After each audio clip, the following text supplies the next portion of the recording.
Good morning, dear student. Today we are going to discuss about our very first poem of class 10th, that is Dust of Snow. Dust of Snow, the poem written by Robert Frost. Robert Frost is a kind of American poet who generally use simple incidents of the life and give its high values in it. Here the poem we have, it is merely like this, एक simple सा subject दिया गया है, dust of snow, मतलब जो बर्फ गिरती है थोड़ी सी वेट होती है, और on the contrary, on the contrast of it, dust जो कि ड्राई होता है।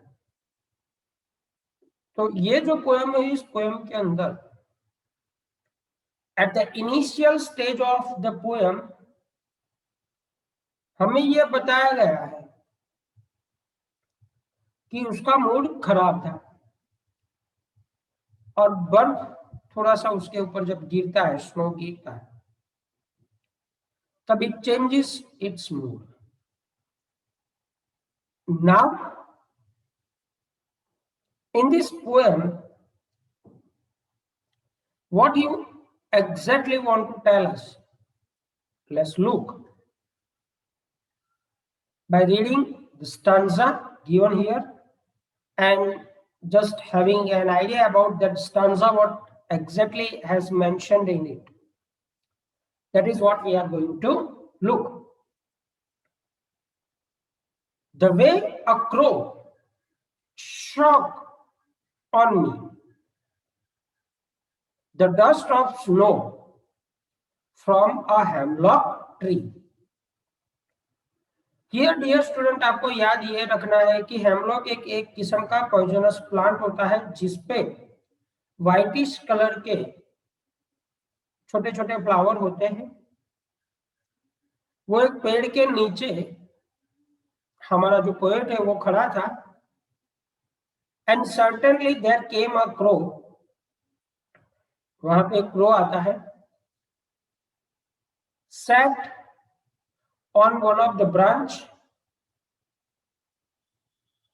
by sitting on it shocked the branch of the tree, and there was snow which was still on it, on the branch पे जो पड़ा था ऊपर की ओर, जैसे ही कौवा बैठा वो डाली हिली, and snow fall down, has given my heart a change of mood.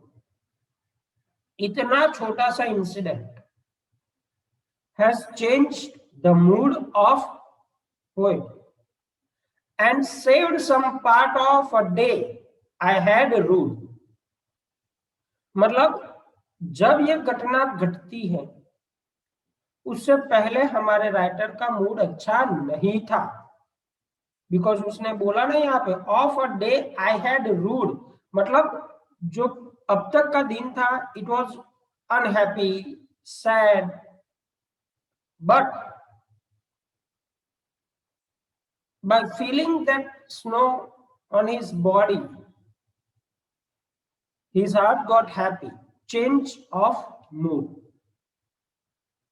Here regret का मौका नहीं मिलता, पोएट यहां पे वही बता रहा है। Poet says that when he was under the hemlock tree, अब ये जनरल आइडिया बता रहा हूं, poet says that when he was under the hemlock tree, a tree which has a white flower and known as a poisonous effect, there is only one thing the poet at that time could have found to show the negativity in the poem at the earlier stage of it? Well, he is sitting under the tree, poet उसी tree के नीचे बैठते हैं. Certainly a crow came and perched on the tree, moves suddenly, and it causes some soft effect, that is of snow falling. And now the poet realizes that even this element of nature is very near to the death and sadness. कौन सा nature, dear, कौन सा nature का हिस्सा यहाँ पे ऐसा बताया गया है? तो आप देख सकते हो यहाँ पे जो ये हेमलॉक ट्री बताया गया है आपको, ये हेमलॉक ट्री, राइट, उसकी बात की गई है. Now in the last stanza, the poet says that the sudden movement of a crow on that hemlock tree, shocking of the branch, falling of snow, gives a positive boost, B-O-O-S-T, boost, to his heart. And now he becomes jovial, Joyal, खुशी से भरपूर. यहां पे poet ने एक साथ दो चीजों को दिखाने की कोशिश की है, सैड एंड डिप्रेस जो पहले स्टांजा में दिखाया गया, and filled with enthusiasm and happiness in the second stanza. I hope dear student ये जो पोएम है वो आपको समझ में आई होगी. यहां पे हमें दो चीजों का ध्यान रखना है कि लाइफ जब हम जीते हैं तब एक साथ दो चीजों के साथ जीनी पड़ती है, जिसके अंदर आपको सैड, नाखुश, डेथ वगैरह मोमेंट्स का सामना करना पड़ता है, जॉय, खुशी, हैप्पीनेस, एंजॉयमेंट, उसका भी सामना करना पड़ता है. लेकिन जो अपने मूड को जो अब तक खराब चला आ रहा है, अगर वे छोटी सी बात से भी खुशी के अंदर उसको कन्वर्ट कर पाता है, वही अच्छे से जीवन जी पाता है. पोएट का यही एक एम है इस पोएम को एक्सप्लेन करने में, लिखने में, हमारे सामने रखने में, और ये चीज आपको सीखनी.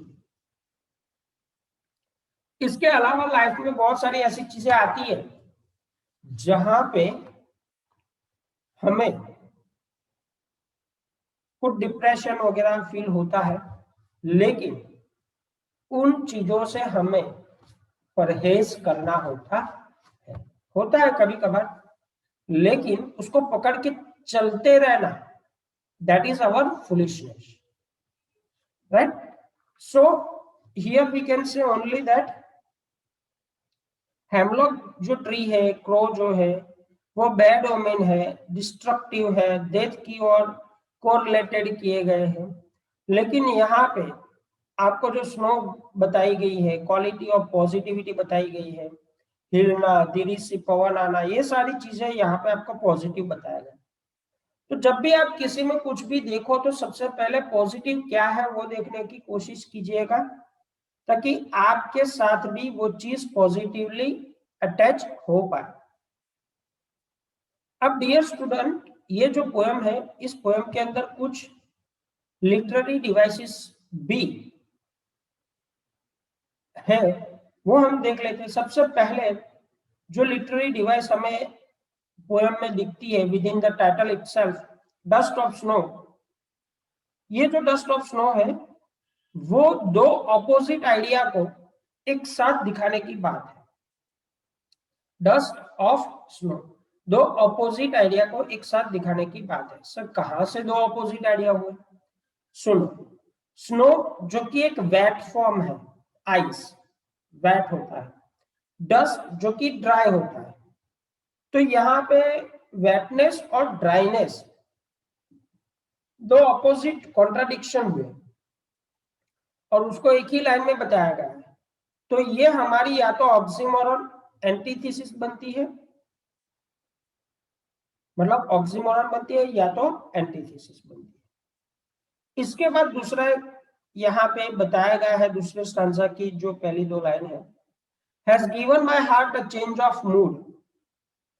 इसमें जो फिगर ऑफ स्पीच है वो है सिनेकोडेक, SYNECOD, सॉरी CDOCHE। क्यों?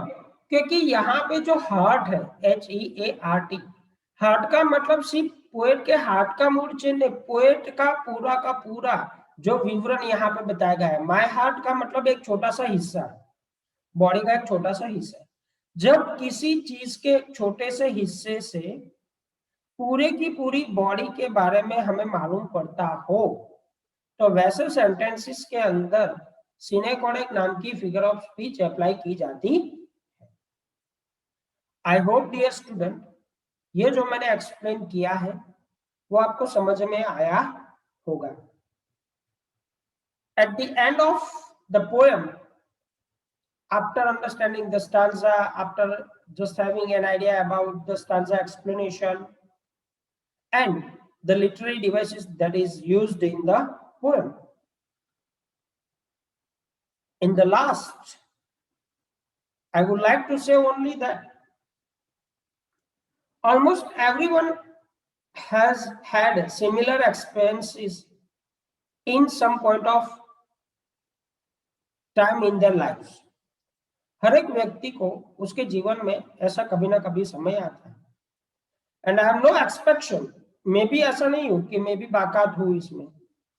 The best thing that lift my mood is a good book और a chat with good friends. जब भी मुझे ऐसी कोई दिक्कत आती है, जब भी मेरा मूड थोड़ा सा सैड होता है, ना खुश होता हूँ, तो कोई अच्छी कॉमेडी बुक पढ़ लेता हूँ या फिर दोस्तों से बात कर लेता हूँ या कहीं बार घूमने चला जाता हूँ। तो आप भी शायद ऐसा कुछ करते होंगे। यहाँ पे जो कुछ क्वालिटी सिंबलाइज की गई है नेगेटिव के लिए एंड कुछ क्वालिटी पॉजिटिव के लिए। नेगेटिव के लिए जो क्वालिटीज बताई गई है, हेमलॉक ट्री जो कि पॉइजनस है, क्रो जो कि एक बैड ओमेन है, it is symbol of death, right.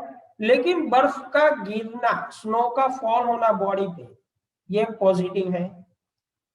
Heart जो फील विद जॉय हो जाना, राइट, और बाकी का दिन अच्छा बीतना, ये पॉजिटिव है।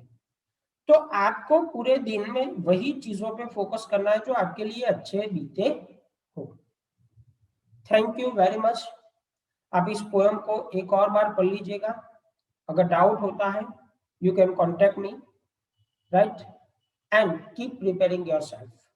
रेफरेंस बुक आप ओशन मटेरियल खरीद सकते हो। ओशन की कंपेनियन आपके पास अगर है तो अच्छा रहेगा, या फिर आप नवनीत भी खरीद सकते हो। ठीक है, चलो मिलते हैं। Keep preparing your self.